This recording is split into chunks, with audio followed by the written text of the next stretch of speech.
నోటీసులో ఏమని రాస్తారు?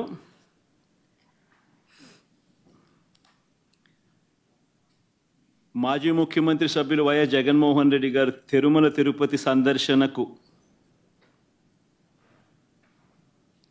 సందర్శన ఉన్నందున సదరు కార్యక్రమానికి అనుమతి లేనందున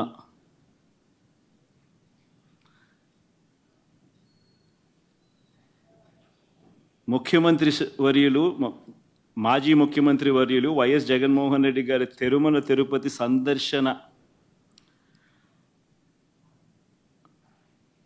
సందర్శనకు సదరు కార్యక్రమానికి అనుమతి లేనందున మీ ఆధ్వర్యంలో కార్యకర్తలతో మరియు మీ సొంత వాహనాలలో బయలుదేరి తిరుపతికి చేరుకుని వారు నిర్వహించే కార్యక్రమంలో పాల్గొంటారని సమాచారం.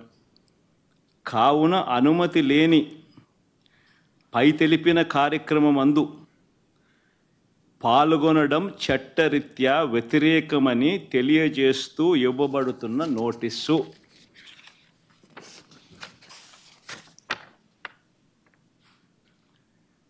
ఒక రాష్ట్ర మాజీ ముఖ్యమంత్రి జగన్మోహన్ రెడ్డి అనే వ్యక్తి, ఒక రాష్ట్ర మాజీ ముఖ్యమంత్రి అయిన జగన్మోహన్ రెడ్డికి తిరుమల తిరుపతి దేవస్థానంలో దేవుడిని దర్శించుకునేందుకు వెళ్తాను అనంటే, వెళుతున్న నేపథ్యంలో మీకు పర్మిషన్ లేదు,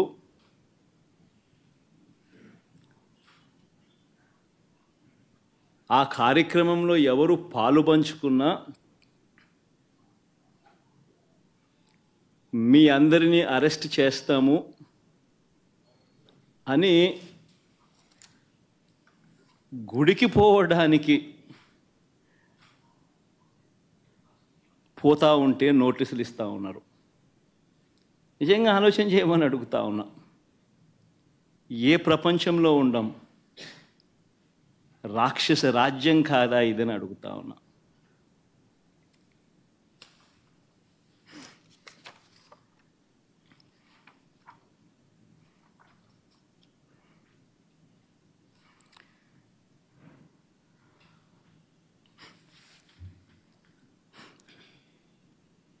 ఒకవైపునేమో నన్ను ఇలా వెళ్ళనివ్వకుండా, ఒకవైపున వైఎస్ఆర్సీపీ శ్రేణులెవరూ కూడా వెళ్ళనివ్వకుండా ఈ మాదిరిగా నోటీసులు ఒకవైపున ఇస్తూ, మరోవైపున టీవీలలో చూస్తే ఆశ్చర్యకరమైన విషయాలు, చుట్టుపక్కల రాష్ట్రాల నుంచి కూడా బీజేపీ వాళ్ళని తప్పిస్తున్నారు. మరి బీజేపీ పై వాళ్ళకు తెలుసో తెలీదో నాకైతే తెలియదు, కానీ చుట్టుపక్కల వాళ్ళ దగ్గర నుంచి కూడా బీజేపీ వాళ్ళని కూడా అక్కడికి రప్పిస్తున్నారు. కొన్ని వేల మంది పోలీసులు అక్కడ మోహరించినట్టుగా చూపిస్తూ ఉన్నారు. నేను అడుగుతా ఉన్నా, ఎందుకు ఇంతగా టాపిక్ డైవర్ట్ చేయడానికి కోసం ఎందుకు ప్రయత్నం చేస్తూ ఉన్నారు?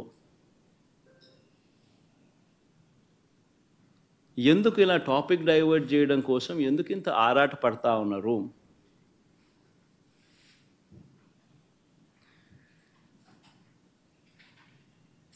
గమనించినట్లయితే తిరుపతి లడ్డూల విషయంలో తాను చెప్పినవన్నీ, చంద్రబాబు చెప్పినవన్నీ అబద్ధాలు అని ఒక్కొక్కటిగా రుజువవుతూ కనిపిస్తూ ఉన్నాయి.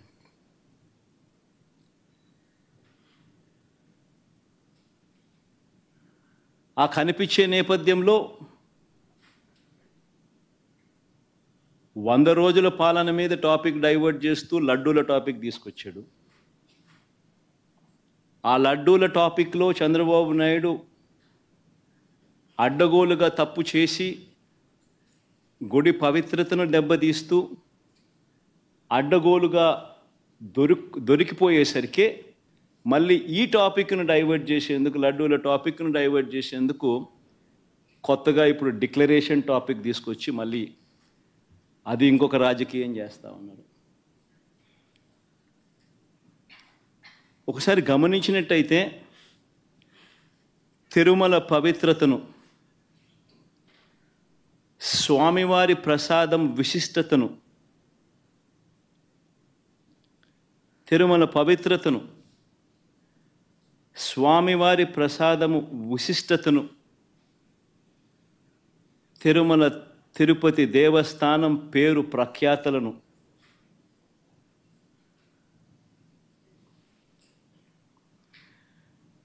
రాజకీయ దుర్బుద్ధితో, ఐ రిపీట్ దిస్ వర్డ్, రాజకీయ దుర్బుద్ధితో, జంతువుల కొవ్వుతో లడ్లు తయారీ అయినట్టుగా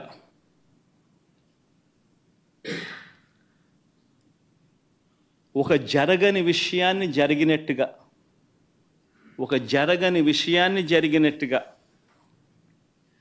ఆ కల్తీ ప్రసాదాన్ని భక్తులు తిన్నట్టుగా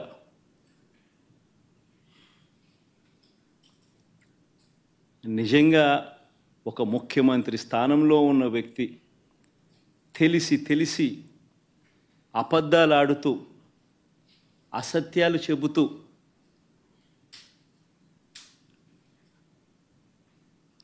స్వామివారి పేరు ప్రఖ్యాతలను, లడ్డు తిరుపతి లడ్డు విశిష్టతను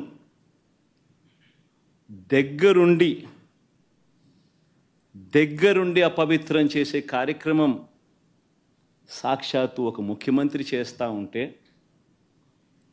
ఇంతకన్నా దారుణం ఎక్కడైనా ఉంటుందా, ఇంతకన్నా అధర్మం ఎక్కడైనా ఉంటుందా అని ఆలోచన చేయమని అడుగుతా ఉన్నా.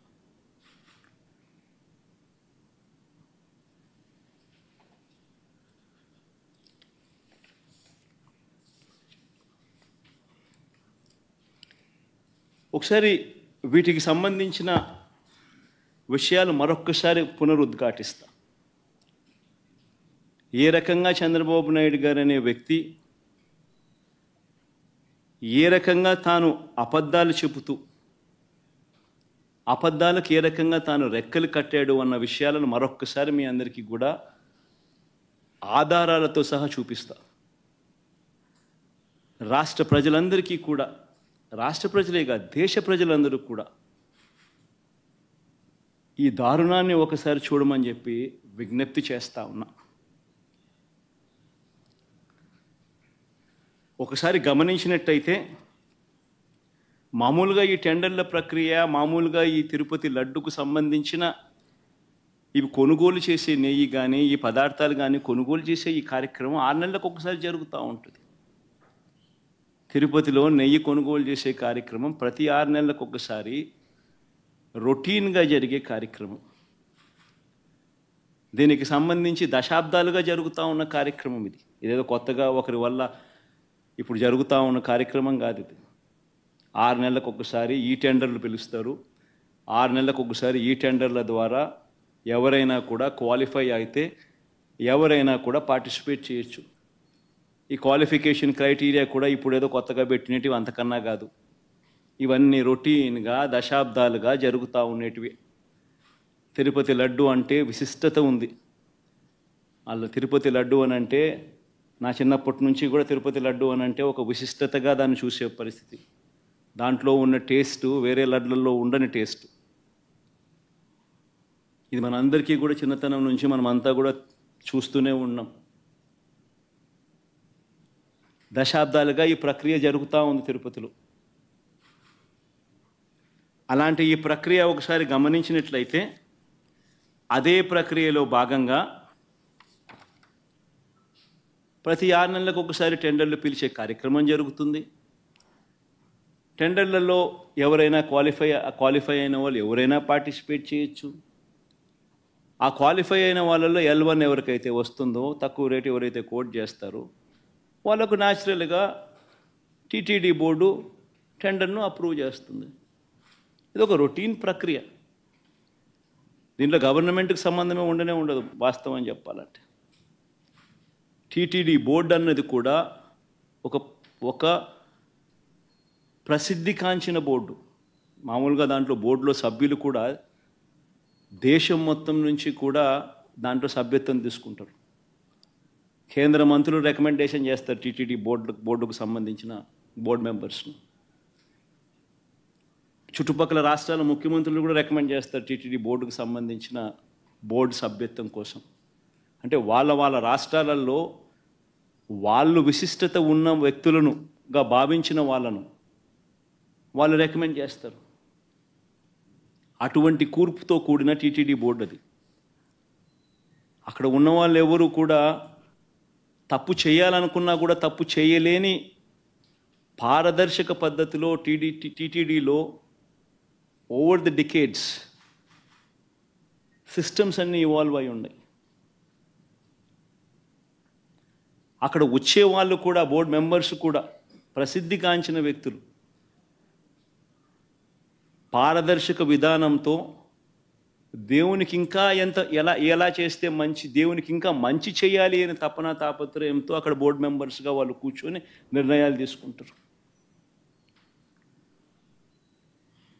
ఇవన్నీ నేను చెప్పేటివన్నీ ఏదైతే చెప్తా ఉన్నామో ఇవన్నీ కూడా మనందరికీ తెలిసిన విషయాలే, వాస్తవాలు. ఇక్కడ ఈ ప్రక్రియలో కూడా